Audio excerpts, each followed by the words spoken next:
crafts, and they definitely have real footage of the actual beings. They're not going to show you what the beings are because that's not part of their agenda, their program. Their program and agenda is to misinform and distort the truth or what's actually about to happen. To have people, you have a lot of people be like, oh, if it's aliens, they must have created us. It wasn't God.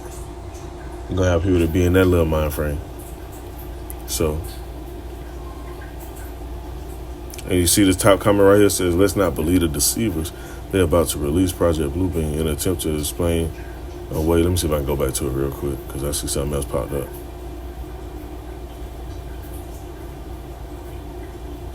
In an attempt to explain away Jesus rapturing the true believers. Now, this person, he going off. They don't really fully understand the scriptures like that. Because that rapturing word is nowhere in the scriptures. That's something, that was an event and a word thrown out there about religious people, or from religious people,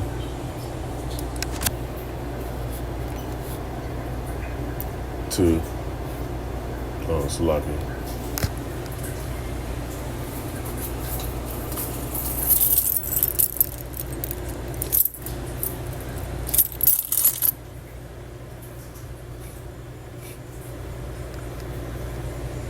To distort what's really going on and distort the real information. Like the scripture mentioned, if it would be possible, they should deceive the very elect. They're not going to deceive the elect. So let me get this precept right here and a few more and get ready to end this off.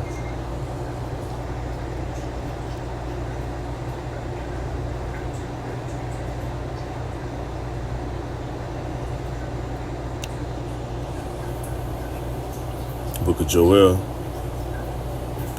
chapter 3, verse 3, it says, I will also gather all nations and will bring them down to the valley of Jehoshaphat and will plead with them there for my people and for my heritage Israel. This is why that scripture in the second Ezra, chapter 13, mentions a man coming from the sea, which is talking about from space, cosmos, or cosmic waves, whatever you want to call it.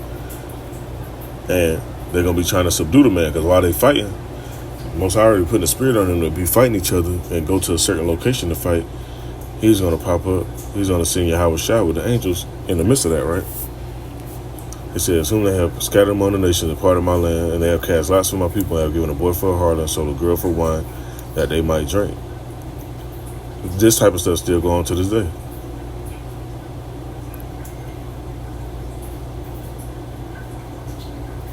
It says in verse 4, it says, yeah, what have you to do with me, O Tyre and Zidon, all the coast of Palestine? Will you render me a recompense? And if you recompense me swiftly and speedily, will I return your recompense upon your own head? Because you have taken my silver and my gold and carried into your temples my goodly pleasant things. The children also of Judah and the children of Jerusalem have you sold unto the Grecians, that you may remove them far from their border. Behold, I will raise them out of a place where you have sold them, and will return your recompense upon your own head. Because Esau been going around destroying and blowing up everybody else's shit. So the Most High gonna put the spirit on these heathens to do the same to Esau. And in the midst of that, he's gonna, like the scripture right here, it says, I will raise them out of a place where you have sold them. People have been sold over here. You got this FBA bullshit going around, you know, foundation and all that. They try to say slavery ain't happened, how it happened over here. Slavery took place over here. That's why a lot of businesses and corporations still benefit from the free labor from back then. They benefit from having certain parts of the land and having access to certain crops and all that different shit. So yeah, you had some of our people that was already over here. But when Esau started going out on these voyages and shit, they came over here too. And when they came over here, they brought slaves or servants for free labor. Because Esau ain't know how to till the land. Esau didn't even know about most of this shit. So when they got here, they had to have somebody to go work the land and till the crops and do this and that, while they had their red foot on our people's neck. But now the tables are turning. Esau don't like that. So they trying to push out all these little agendas and the different narratives. But the Most High got them set up to where he allowed these different heathens to build the same weaponry they got.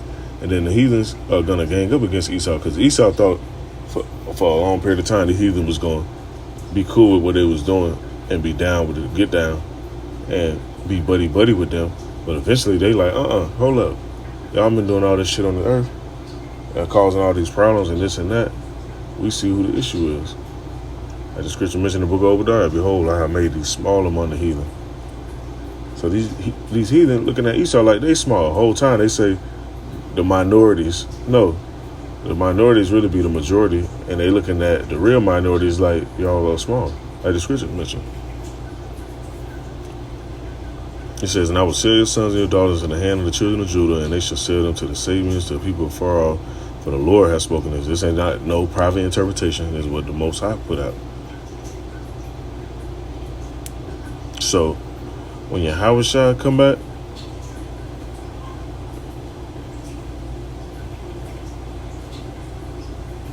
Joel chapter 3 is going to be in fruition. But before Joel chapter 3 be in fruition, you have to have Revelation chapter, I want to say 13, if I'm not mistaken, be in fruition. Because the Korachma, the badge of servitude, the sea hip, people are going to have that in them and be buying and selling. And you're going to have people that's not with that program. And that's going to affect, because you have a lot of nations that are actually religious and spiritual. So they're not going to be down with Esau shit. That's going to cause tension as well to help lead up and stir up that war even more. So all this, a spaceship coming back, a mysterious object coming back in November, just stay alert and stay vigilant, like the scriptures mentioned. For your adversary, the devil, goeth about roaring, seeking whom he may devour, roughly paraphrasing. Because they want to devour as much of our people as possible. But the elect not going to get caught up in this. So I just want to bring this out. You want to read on some more and go through Joel chapter 3. You'll see what's about to take place. And this is going to take place in the Valley of Jehoshaphat. And they already been sending troops over there. They've been sending the military over there. So they getting it ready. So I just want to bring this out. I don't want to write this out as edifying. Call all y'all about sharing.